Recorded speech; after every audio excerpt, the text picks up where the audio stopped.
Bismillahirrahmanirrahim. Assalamualaikum warahmatullahi wabarakatuh. Berjumpa kita lagi dalam PDPR kali ini. Diharapkan semua yang menonton termasuk anak-anak murid Ustazah berada dalam keadaan sihat di samping keluarga tersayang. Baik, kita tak nak melengahkan masa. Boleh baca doa penerang hati, minta maaf, doa penerang hati. Bismillahirrahmanirrahim. Allahumma aftah alaina hikmataka wa anshur alaina min khazaini rahmatika ya arhamar rahimin. Rabbi shrah li sadri wa yassir li amri wahlul 'uqdatam min lisani yafqahu qawli. Amma ba'du. Okey. Pada kali ini Ustazah nak berkongsi sebab dah memang jadi tugas Ustazah pun menyampaikan sahaja. Ustazah ni kurang ilmu, tapi apa yang ada ni Ustazah sampaikan sahaja pada anak-anak murid. Okey, kalau kita selak dalam buku teks pendidikan Islam tahun 3 bahagian bidang akidah. Tahun 3 punya bahagian bidang akidah ada 2 sahaja ya, iaitu Allah Al-Alim dan Al-Hakim. Yang kedua, beriman kepada kitab. 2 sahaja tajuknya. Unit pertama Allah Al-Alim dan Al-Hakim. Yang kedua, beriman kepada kitab. Jadi hari ini kita akan fokuskan secara terperinci berkaitan unit yang pertama, iaitu Allah Al-Alim dan Al-Hakim. Apalah maksudnya agaknya kan? Jom kita belajar. Okey, sebelum Ustazah ubah slide seterusnya, saya nak tanya dulu, siapa yang boleh jawab angkat tangan walaupun saya tak nampak. Okey, saya tak tahu pun siapa yang angkat tangan. Baik, ma makna Al-Alim? Apa maksud Al-Alim? Kedua-duanya nama Allah termasuk dalam Asmaul Husna. Okey, Al-Alim bermaksud yang mengetahui, yang tahu, yang maha tahu. Dan Al-Hakim dia hampir sama dengan nama Ustazah sendiri, Hakimah, tapi ini nama Allah. Kan? Al-Hakim bermaksud yang bijaksana. Yang bijaksana. Okey, boleh faham setakat ini? Bila kita kaitkan dengan Allah, Al-Alim ialah Allah Maha mengetahui. Ustazah ulang semula ya. Allah Maha mengetahui. Yang kedua, Allah Al-Hakim, Allah Maha bijaksana. Boleh setakat ini? Allah Maha bijaksana. Kejap lagi kita akan pergi lebih dalam. Kenapa Allah Maha mengetahui dan macam mana yang dikatakan Allah Maha bijaksana. Baik, kedua-dua nama Allah, malahan yang kita tak belajar hari ini pun banyak lagi nama Allah kan dalam Asmaul Husna tu, tapi hari ini kita nak fokuskan 2 sahaja, iaitu Al-Alim dan Al-Hakim. Kedua-duanya nama Allah yang tak ada tandingan dengan makhluk Allah. Tak ada tandingan tau. Maksudnya kalau Allah Maha mengetahui, tak ada satu makhluk pun yang lebih tahu daripada Allah. Sebab penggunaan kalimah Maha tadi. Okey? Yang kedua, Allah Maha bijaksana. Kenapa Allah Maha bijaksana, Ustazah? Macam tu kan? Allah Maha bijaksana kenapa? Bijaksananya Allah tak ada tandingan sebab setiap penciptaan Allah ada hikmahnya, ada sebab musababnya dan bermanfaat, berfungsi, tak ada yang sia-sia. Boleh faham? Okey, belajar jangan hafal, kena faham. Terutama sekali untuk pendidikan Islam agama kita. Baik. Seterusnya, gambar yang awak tengok ini ialah contoh-contoh kejadian ataupun keajaiban dunia yang Allah ciptakan, Allah jadikan. Yang pertama, gunung berapi. Yang kedua, aurora. Yang ketiga, gerhana matahari. Yang seterusnya, galaksi. Malahan mungkin lebih, memang lebih daripada apa yang Ustazah fokuskan kali ini. Keajaiban dunia ni menunjukkan betapa bijaksananya Allah. Setiap yang berlaku tak ada yang sia-sia, malahan berhikmah dan bersebab. Boleh faham? Mungkin tak, saya tanya awak, mungkin tak semua yang berlaku tu tak ada pencipta, tiba-tiba ting ada sendiri. Contoh paling mudah Ustazah buat. Bagi contoh, nasi goreng. Nasi goreng. Awak lapar tengah hari nak makan. Tiba-tiba atas meja je, ting, ada nasi goreng. Bila tanya siapa yang buat, entah, tak tahu. Tiba-tiba ada je. Logik tak? Tak logik. Jadi, mesti ada orang yang buat nasi goreng. Itu contoh mudah. Contoh lain. Awak baru bangun tidur, busuk, belum mandi. Boleh tak tiba-tiba, ting, wangi. Macam dah mandi. Tapi awak tak mandi lagi, tiba-tiba wangi je. Tak mungkin begitu kan? Mestilah kita ambil tuala. Mestilah ada step by step dia, proses. It's a process. Awak ambil tuala, awak masuk toilet, gosok gigi, mandi, shampoo, sabun dan all that. Okay? Mestilah ada proses dia. Jadi, kaitkan dengan gambar ni tadi, mesti ada yang membuat ataupun menciptakannya. Gerhana matahari, galaksi, aurora, gunung berapi. Mustahil tak ada yang membuatnya. Okey? Okey, itu sahaja yang untuk yang gambar ini belum habis lagi. Baru bersoal jawab. Okey, dah. Alright, teruskan. Okey, ini kita pergi lebih dalam. Apa maksudnya erti Al-Alim? Al-Alim boleh baca sama-sama Ustazah. Al-Alim bererti Maha mengetahui. Nama Allah Al-Alim bermaksud Allah Maha mengetahui setiap sesuatu secara terperinci. Terperinci tau, bukan dasar je, terperinci, lagi dalam. Okey. Tiada sesuatu pun yang tersembunyi daripada pengetahuan Allah Subhanahu Wa Taala. Ustazah bila baca ayat yang terakhir erti Al-Alim ni, Ustazah terus teringat ada seseorang pernah berkata pada Ustazah, Allah Maha mengetahui ni termasuklah sehelai daun kering yang berguguran dekat hutan mana kita tak tahu. Daun kering tau, yang berguguran, satu daun kering kat pokok mana tu yang berguguran pun dalam pengetahuan Allah. Okey. Lagi contoh lain. Ikan paus dekat laut mana kita tak tahu. Tapi masih juga dalam pengetahuan Allah apa yang dia buat. Allah Maha mengetahui ni, Allah tahu sebelum, semasa dan selepas. Sebelum apa Ustazah? Sebelum kejadian alam ni, Allah tahu. Semasa penciptaan alam dan selepas penciptaan.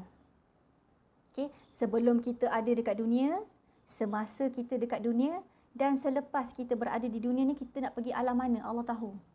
Okey? Jelas? Baik. Kita terus pada Al-Hakim. Al-Hakim berarti Maha bijaksana. Penggunaan Maha ni tak ada tandingan Tak ada tandingan. Allah sahaja yang berhak ataupun layak memiliki perkataan Maha bijaksana. Nama Allah Al-Hakim bermaksud Allah Maha bijaksana mencipta, ni Ustazah gariskan sikit.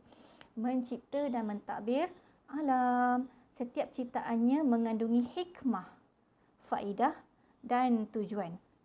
Hikmah tu apa Ustazah? Sebab faedah ni apa? Manfaat. Tujuan, fungsinya apa? Contoh, Allah ciptakan ayam. Ayam tu kita tahu untuk apa?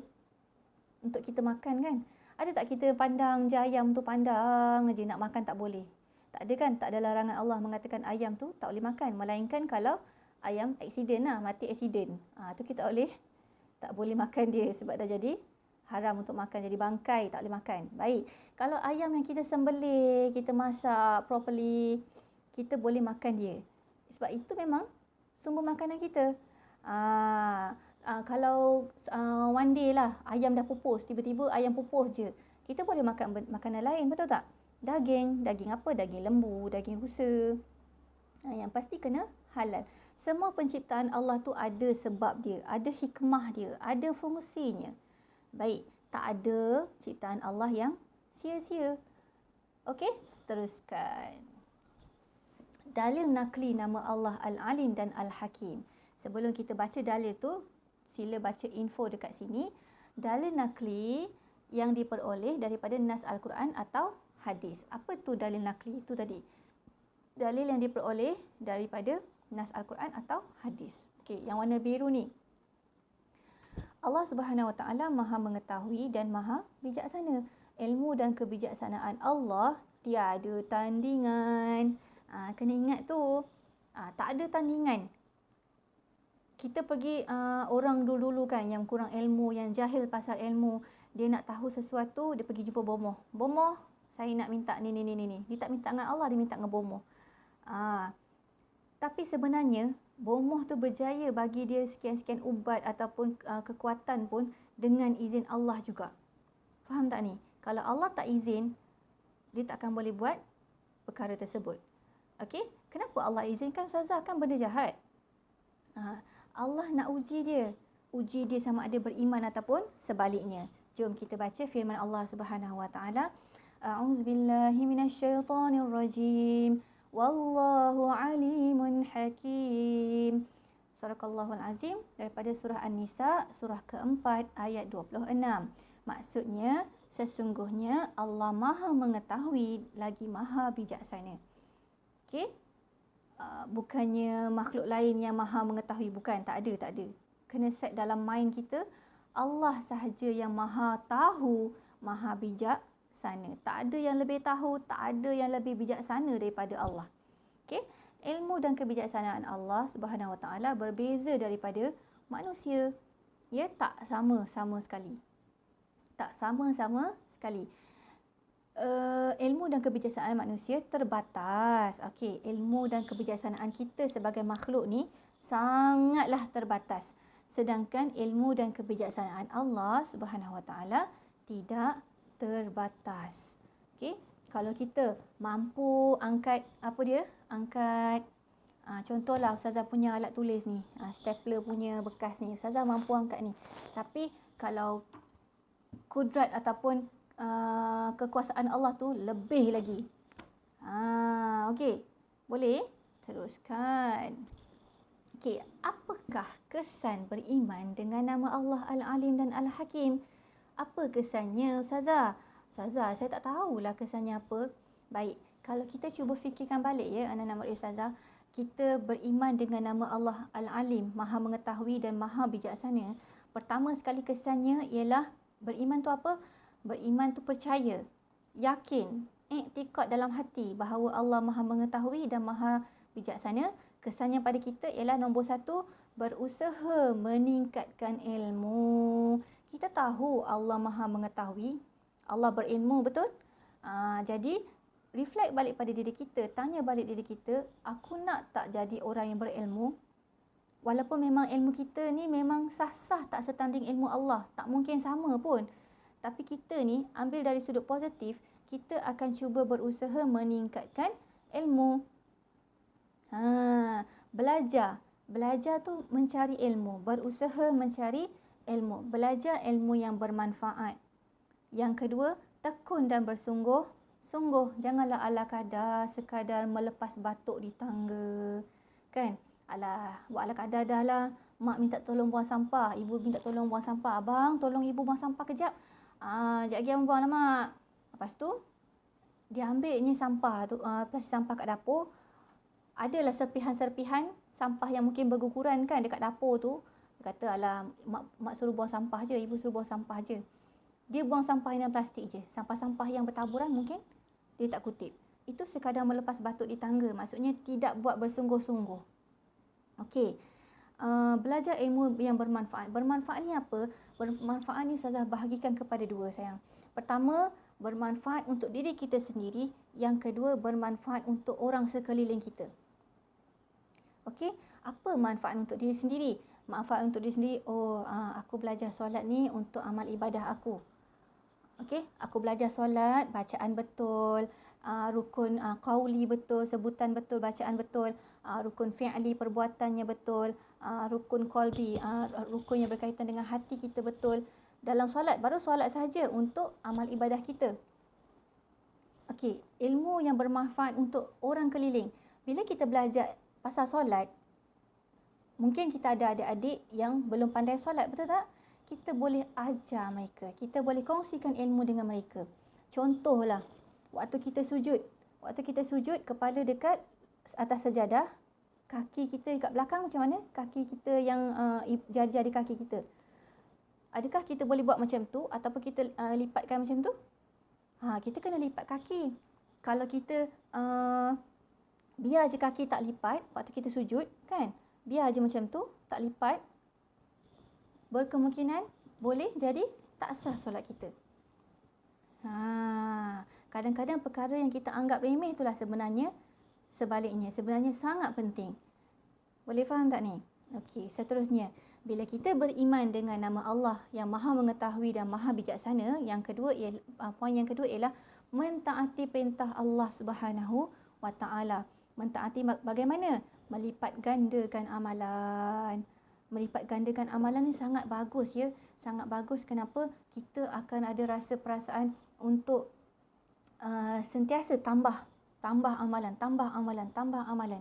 Tapi kena jaga-jaga. Kadang-kadang bila kita menambah amalan, takut-takut ada bisikan daripada syaitan yang menyatakan kita ni baik.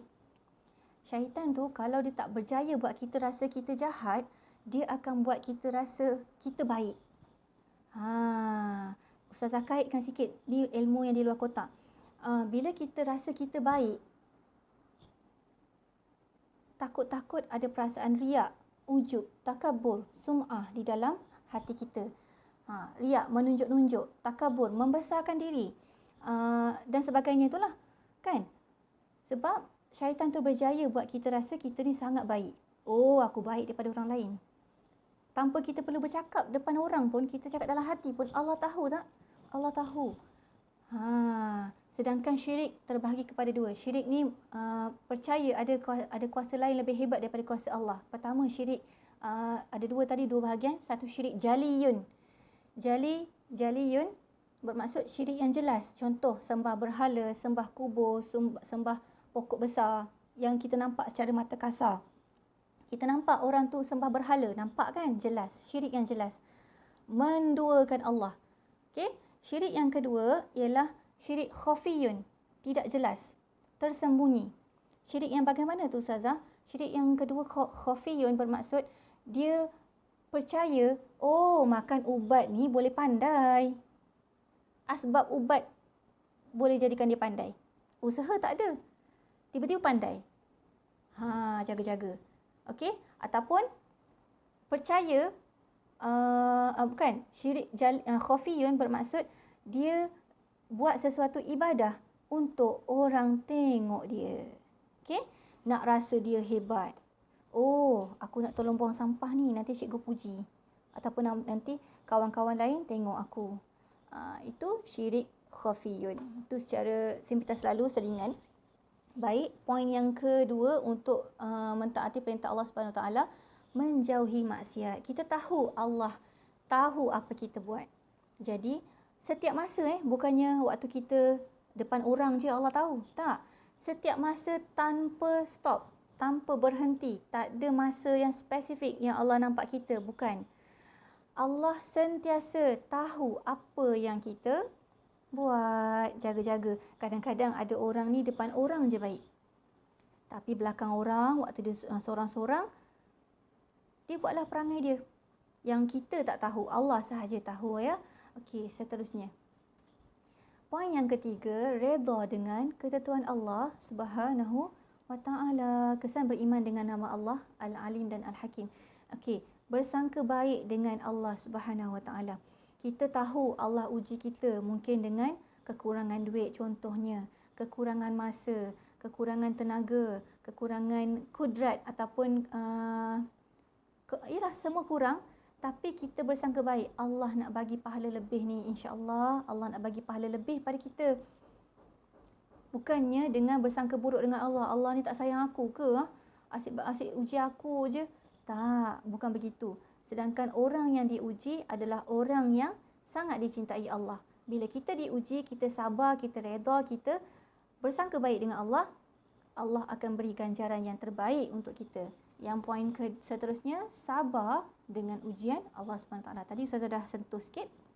Seterusnya poin yang keempat, mensyukuri nikmat Allah Subhanahu Wa Taala.